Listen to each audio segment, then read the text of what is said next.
Halo, selamat pagi, siang, sore, ataupun malam. Terima kasih sudah menonton video ini.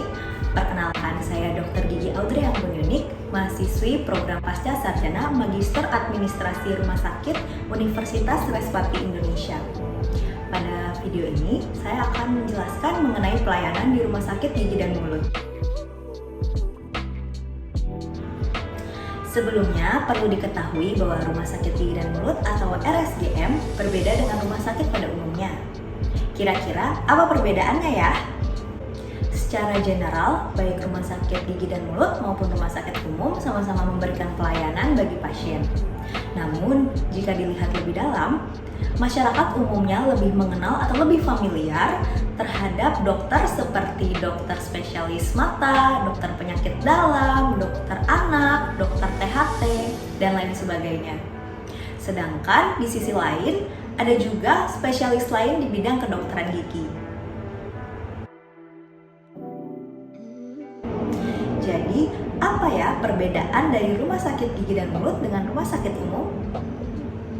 RSGM menyediakan pelayanan medis spesialis terkait gigi dan mulut, serta sebagai rumah sakit praktik klinis dari mahasiswa profesi kedokteran gigi yang tentu saja pada saat melakukan penanganan berada di bawah naungan DPJP atau dosen penanggung jawab pelayanan.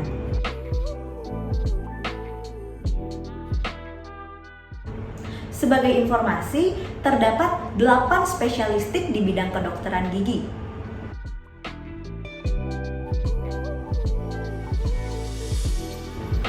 Yang pertama adalah bedah mulut.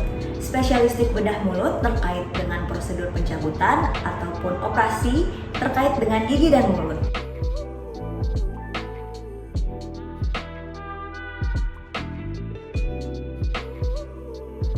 Selanjutnya yang kedua, konservasi gigi.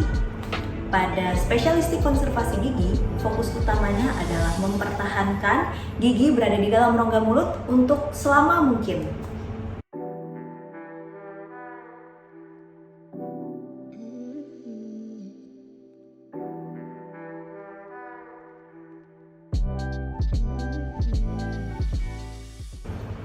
Yang ketiga adalah bidang ortodonsia. Spesialistik ortodonsia terkait dengan merapikan susunan gigi geligi agar dapat menunjang estetika serta fungsi pengunyahan agar dapat bekerja secara optimal.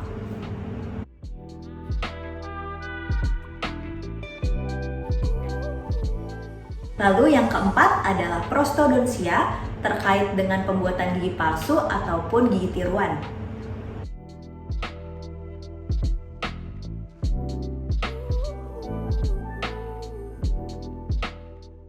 Yang kelima adalah periodonsia. Spesialistik periodonsia terkait dengan jaringan pendukung atau penyangga gigi geligi.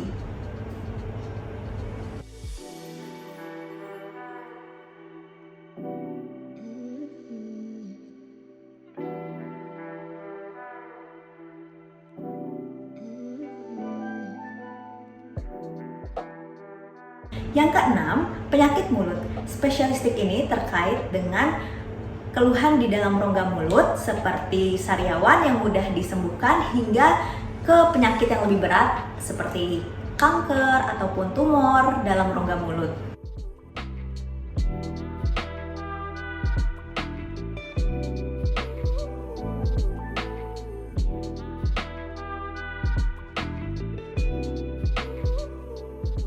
Yang ketujuh, radiologi dental.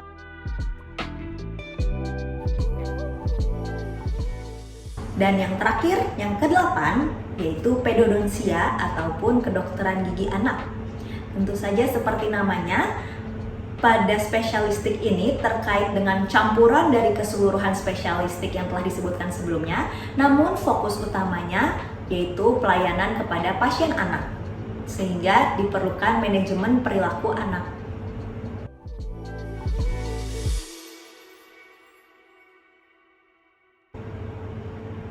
Sedangkan di sisi lain, rumah sakit umum juga bisa menyediakan pelayanan terkait gigi dan mulut dari dokter gigi umum maupun dokter gigi spesialis.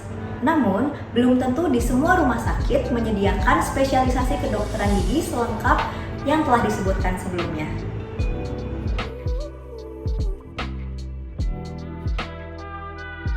Selanjutnya, jenis pelayanan apa saja yang diberikan di Rumah Sakit Gigi dan Mulut? Setiap RSGM yang ada di Indonesia antara satu dengan yang lainnya dapat berbeda satu sama lain.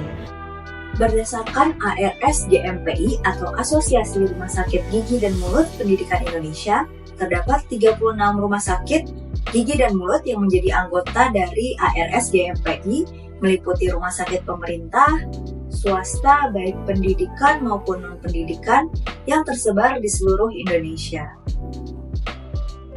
Secara lengkap, pelayanan yang dapat diberikan diantaranya meliputi pelayanan medis gigi dan mulut dasar, pelayanan medis gigi dan mulut spesialistik, kamar operasi untuk tindakan khusus yang membutuhkan pembedahan di bawah general anestesi, lalu kamar rawat inap untuk menunjang proses penyembuhan pasca operasi, serta untuk dilakukan observasi dan pemantauan gizi, dan yang terakhir IGD untuk prosedur kegawat daruratan yang tersedia selama 24 jam untuk melayani pasien emergensi berdasarkan triase yang dilakukan oleh dokter umum. Selain itu juga dapat disediakan ambulans untuk memperlancar atau mempermudah transportasi dari pasien. Selain itu juga terdapat farmasi, laboratorium tekniker gigi, kemudian radiologi dental yang menyediakan X-ray panoramik, cefalometri, bite wing maupun foto oklusal. Kemudian ada ruang rekam medis untuk mengarsipkan rekam medis, kemudian ada ruang administrasi dan juga ruang sterilisasi alat.